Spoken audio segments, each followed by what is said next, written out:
Saudara Menko Polhukam Mahfud MD menegaskan tim penyelesaian non-yudisial pelanggaran HAM berat masa lalu tidak meniadakan penyelesaian HAM lewat jalur yudisial. Mahfud menyebut semua pelanggaran HAM berat bisa diproses lewat jalur hukum atau pengadilan HAM ad hoc, namun harus melewati persetujuan DPR jika kasusnya terjadi sebelum tahun 2000. Dalam unggahan di akun Twitternya, Mahfud mengucapkan terima kasih kepada semua pihak yang telah memahami dan memberi dukungan kepada pemerintah dalam membentuk tim penyelesaian non-yudisial atas pelanggaran HAM berat masa lalu.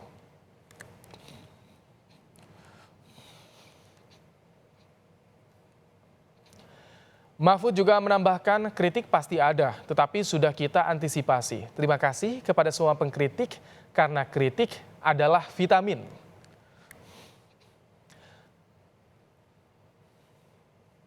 Sebelumnya Presiden Joko Widodo menyampaikan rasa simpati dan empati yang mendalam kepada para korban dan keluarga korban pelanggaran HAM berat. Selanjutnya, pemerintah akan berupaya mencegah terjadinya pelanggaran HAM berat pada masa yang akan datang. Pemerintah mengakui dan menyesalkan terjadinya pelanggaran HAM berat di masa lalu. Terkait hal ini, pemerintah berusaha memulihkan hak korban hingga berupaya agar pelanggaran HAM berat tidak lagi terjadi di Indonesia di masa yang akan datang. Lantas bagaimana cara pemerintah mengimplementasikannya hingga menepis keraguan sejumlah pihak? Untuk membahasnya sudah bergabung bersama kami Menko Polhukam Mahfud MD. Assalamualaikum, selamat petang Prof. Mahfud. Selamat petang Ibrahim. Baik. Prof, jadi bagaimana sebetulnya upaya pemerintah untuk menindaklanjuti kasus HAM berat, kompensasi bagi korban maupun keluarga korban, Prof? Ya, kita ikuti keputusan negara itu memutuskan itu harus diselesaikan. Biasanya TAP MPR dan undang-undang ya. TAP MPR menyatakan diselesaikan melalui pengadilan dan melalui non pengadilan. Undang-undang juga nyatakan gitu.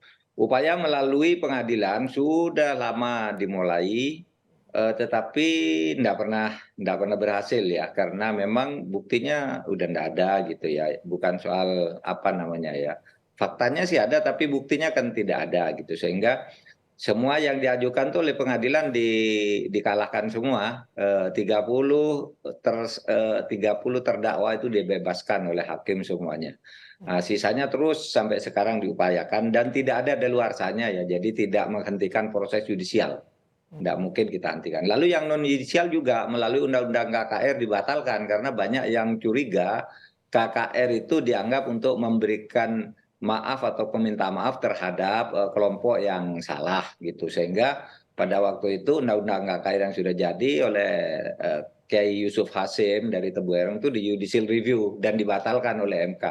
Maka kita sekarang menempuh jalur non yudisial melalui tim PPHAM, penyelesaian non yudisial pelanggaran HAM berat di masa lalu, dan kita sudah memutuskan dan alhamdulillah Presiden sudah menyatakan menerima semua rekomendasi. Kemudian alhamdulillah juga kemarin pagi PBB itu sudah mengeluarkan pernyataan apresiasi kepada pemerintah Indonesia bahwa upaya yang puluhan tahun dirintis selalu gagal sekarang sudah menemui titik terang. Sebagai langkah baru sudah dimulai untuk memperhatikan dan merehabilitasi hak korban ya.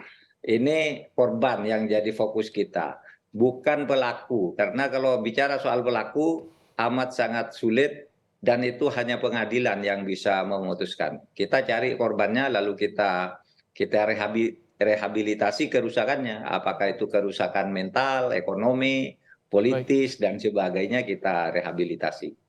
Detailnya seperti apa, Prof? Kan tadi kalau di yudisial memang ada banyak kendala. Nah, non Ya. yudisial ini seperti apa agar memastikan rasa keadilan, Prof, bagi korban dan juga keluarganya. Dan tadi sebetulnya sudah ada apresiasi dari Komisi Tinggi HAM PBB ya, Prof ya. Ya. Banyak sekali ya yang bisa kita lakukan, masalah restitusi misalnya korban keturunan satu peristiwa keturunan orang PKI misalnya ya, itu kan banyak jadi korban, misalnya dipecat, tidak boleh bekerja dan sebagainya, lalu mengalami penderitaan yang berkepanjangan, ya kita selesaikan, kita berikan hak-hak politiknya. Itu sudah mulai sebenarnya. Kemudian misalnya korban kasus dukun santet di Banyuwangi sekitar 140-an orang itu lulu dibunuh dengan keji dengan alasan tukang santet, padahal pimpinan pondok pesantren, pimpinan madrasah itu kan keluarganya hancur sekarang, berantakan. Ya kita perbaiki, ada yang kampung rusak, kita perbaiki kampungnya. Kemudian sediakan macam-macam pembangunan dari PUPR, dari Kementerian Sosial, nanti dari Mendikbud, yang semuanya khusus ditujukan untuk menyelesaikan atau merehabilitasi korban, ya. Saya bicara korban pelanggaran HAM berat ini gitu. Prof, Dan itu akan segera dimulai. oke. Banyak yang mengapresiasi langkah ini, Prof. Tapi tak sedikit juga ya, Prof ya, yang meragukan. Nah, bagaimana tanggapan dari pemerintah terhadap yang meragukan soal penyelesaian lewat non-yudisial ini, Prof? Iya, tidak apa-apa, karena sebelum kita melangkah juga sudah mendiskusikan, ya. Mendiskusikan nanti yang akan meragukan kira-kira si A, si B, si C, kita sudah nyebut lah seperti LBH, kontras, kira-kira kita sudah hitung, Amnesty Internasional, apalagi gitu ya. Itu biasa, udah sejak dulu apapun yang kita lakukan sudah diprotes. Nggak apa-apa, itu bagus, kita senang ada kelompok yang seperti itu. Nggak kita musuhi. Tetapi saudara lihat itu di gambar tim itu semua ini tergabung. Orang yang dulu sangat menentang penyelesaian non-yudisial, seperti Pak Kiki Sahnakri, lalu ada kelompok NU itu dari Pak As'ad, Pak Musaki, dulu tuh sangat menentang, ya, kelompoknya. Kemudian ada yang sangat pro, apa namanya, seperti Ifdal Kasim yang ikut merumuskan ini. Lalu ada Pak yang ikut merumuskan terjadinya pelanggaran HAM itu. Lalu ada Pak Wakil daerah yang menjadi korban HAM, ada Pak Abu Bakar, Mustafa Abu Bakar. Ada itu yang sangat terkenal Pak Makarim Wibisono, yang belasan tahun karirnya ngurusi HAM di dunia internasional. Nah, akhirnya kan ini diterima bukan hanya oleh publik Indonesia, tapi oleh dunia internasional melalui Komisi Tinggi Hak Asasi Manusia, Perserikatan Bangsa-Bangsa yang berpusat di Jenewa.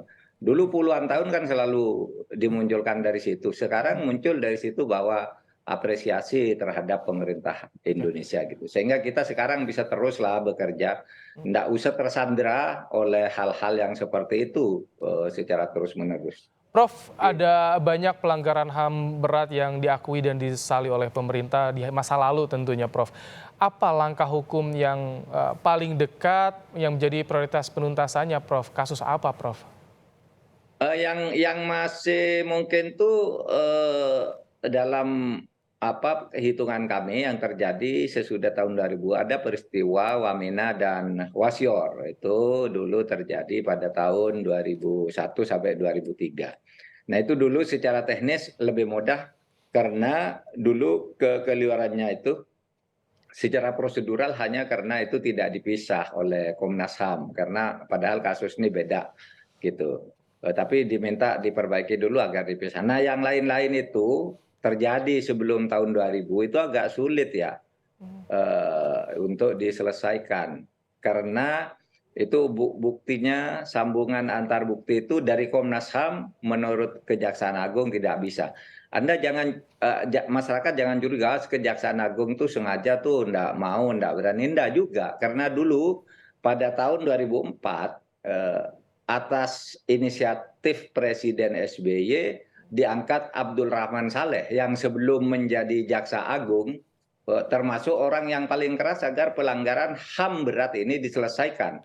Nah, ketika Pak Abdul Rahman Saleh jadi Jaksa Agung pun tidak bisa, dia sendiri menyerah pada akhirnya, sampai beliau berhenti juga tidak ada yang bisa diselesaikan gitu, karena memang bukan karena tidak mau, secara hukum yang ditemukan oleh Komnas HAM itu tidak bisa dilaksanakan menurut hukum acara yang harus ditempuh.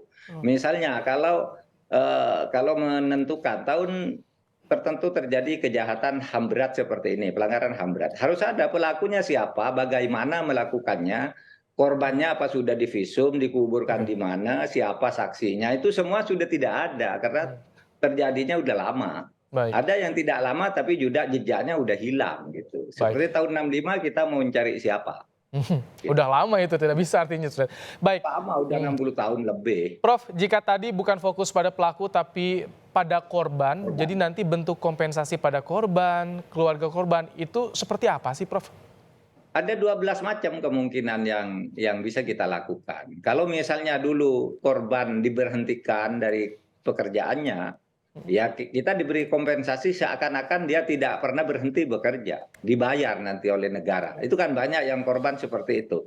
Yang rusak misalnya secara fisik rusak karena cacat atau apa, tidak bisa bekerja lagi, nanti disantuni, diberi ini apa namanya kompensasi. Lalu yang kampungnya rusak, masjidnya rusak dan sebagainya itu diperbaiki. Pokoknya semualah nanti berbagai kegiatan akan dilakukan dan ada 12 jenis kompensasi yang dicantumkan.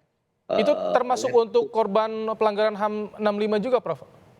Iya, korban 65 dan supaya diingat ya, ada orang yang curiga sekali bahwa korban 65 itu nanti mau memperhatikan apa menolong korban PKI, padahal korban PKI itu padahal PKI itu salah, tapi enggak, bukan hanya korban kejahatan keganasan PKI, tapi juga ada yang warga umat Islam juga menjadi korban kan di situ karena keganasan peristiwa itu.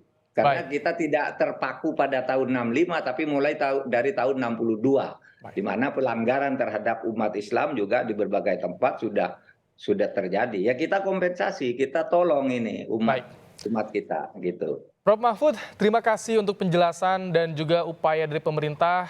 Semoga semakin tercerahkan soal penuntasan pelanggaran HAM berat di masa lalu ini. Terima kasih sekali lagi Menko Polhukam Mahfud MD telah bergabung dalam program Kompas Petang. Sehat selalu Prof Mahfud.